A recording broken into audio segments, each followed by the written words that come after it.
Hello friends, welcome to food cooking videos. ఈ వీడియోలో మనం వైట్ మటన్ పులావ్ ఎలా చేయాలో చూద్దామండి. వైట్ అని నేను ఎందుకంటున్నానంటే దీంట్లో ఎక్కువ కారాలు, మసాలా ఘాట్లు ఎక్కువ ఏమీ లేకుండా చాలా రుచిగా ఉంటుంది ఈ రెసిపీ.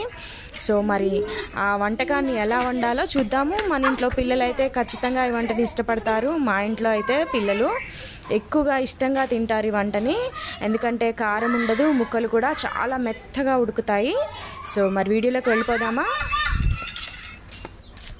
ఇది 1 కిలో బోన్లెస్ మటన్ అండి. దానికి పెద్ద గంటెడు నూనె వేయాలి.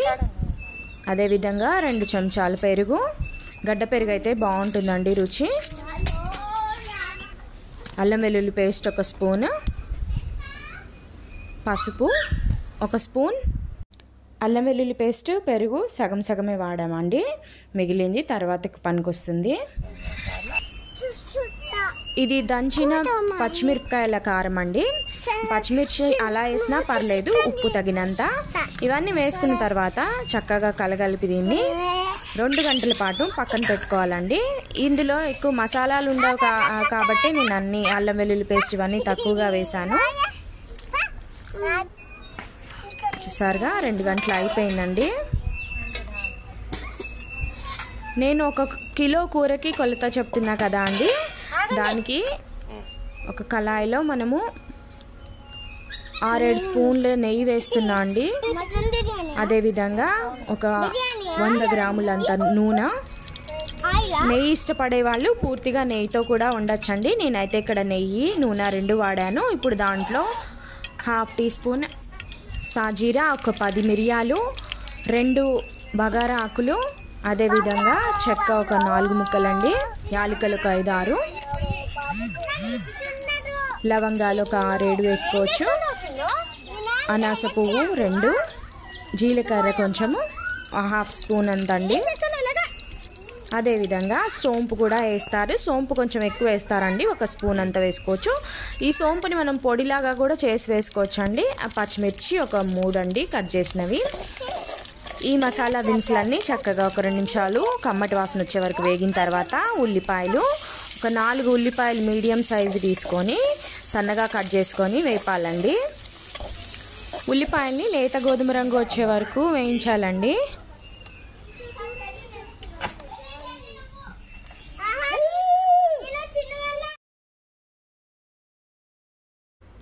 ఉల్లిపాయలు చక్కగా వేగిన తర్వాత కొంచెం 1/2 స్పూన్ అంతా అల్లం వెల్లుల్లి పేస్ట్ ఉల్లిగడ్డల్లో వేయాలండి. అది కూడా చక్కగా వేపాలి. అల్లం వెల్లుల్లిపాయ వేగిన తర్వాత ఇప్పుడు మనం దాంట్లోకి 1 కట్ట కొత్తిమీర అండి, అదేవిధంగా 1/2 కట్ట పుదీనా ఆకులు వేద్దాము. అవి చిన్నగా కట్ చేసుకోవచ్చు, లేదంటే అలా వేసుకున్నా వేగిపోతాయండి. 2 నిమిషాల పాటు అవి పచ్చివాసన పోయే వరకు వేయించాలి.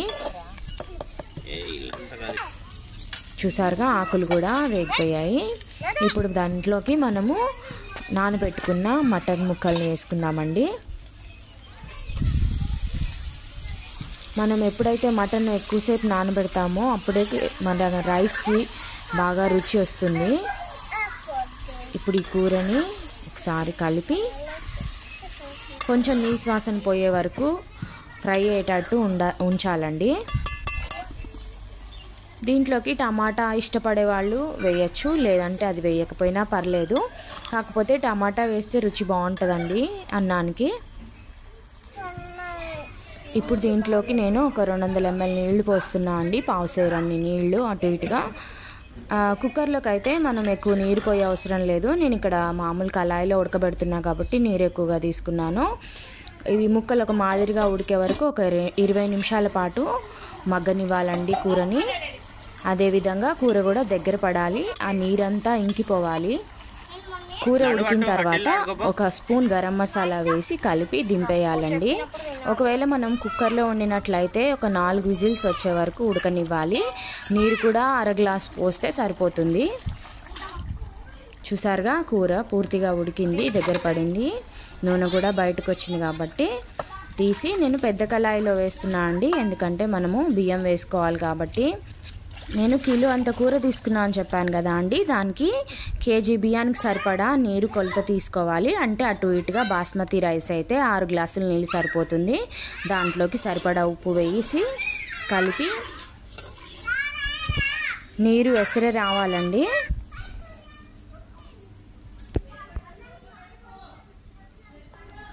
ఎసరు వచ్చిన తర్వాత కాసేపు మరగనిస్తే ఆ మసాలాల ఘాటంతా నీరులోకి దిగుతుంది. ఇప్పుడు మనం బియ్యం వేసుకొని ఉడకనివ్వాలి. ఎప్పుడైనా 1 కిలో మాంసంకి 1 కిలో అంత రైస్ తీసుకుంటేనే బియ్యానికి అన్నానికి రుచి బాగా వస్తుందండి. ఒకసారిగా బియ్యం అంతా కలగలిపి చక్కగా ఉడకనివ్వాలి. మూత పెట్టుకొని ఉడకనివ్వాలి.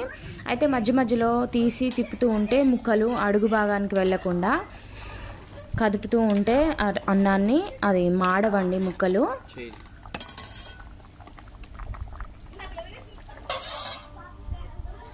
ఒక 85% వరకు ఉడకనివ్వాలండి.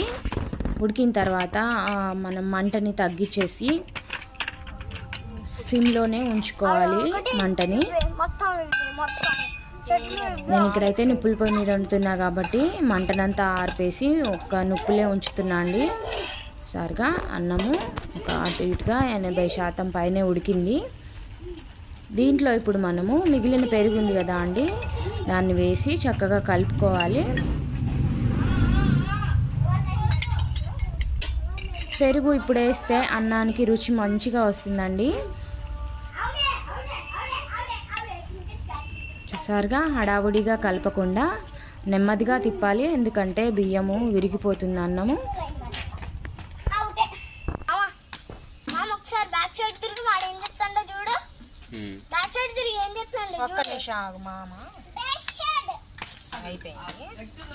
దీంట్లోకి వేయించి పెట్టుకున్న ఉల్లిగడ్డలు, అదేవిధంగా కొత్తిమీర పుదీనా చల్లాలి.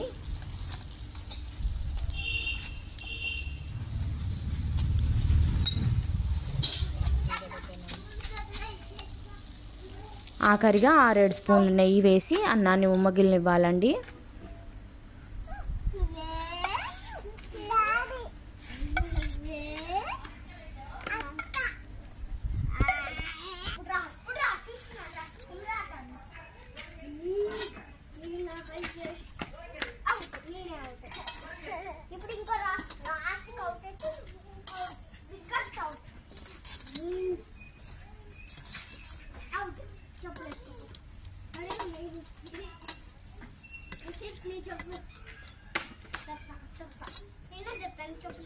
అయిపోయిందమ్మా, అయిపోయింది.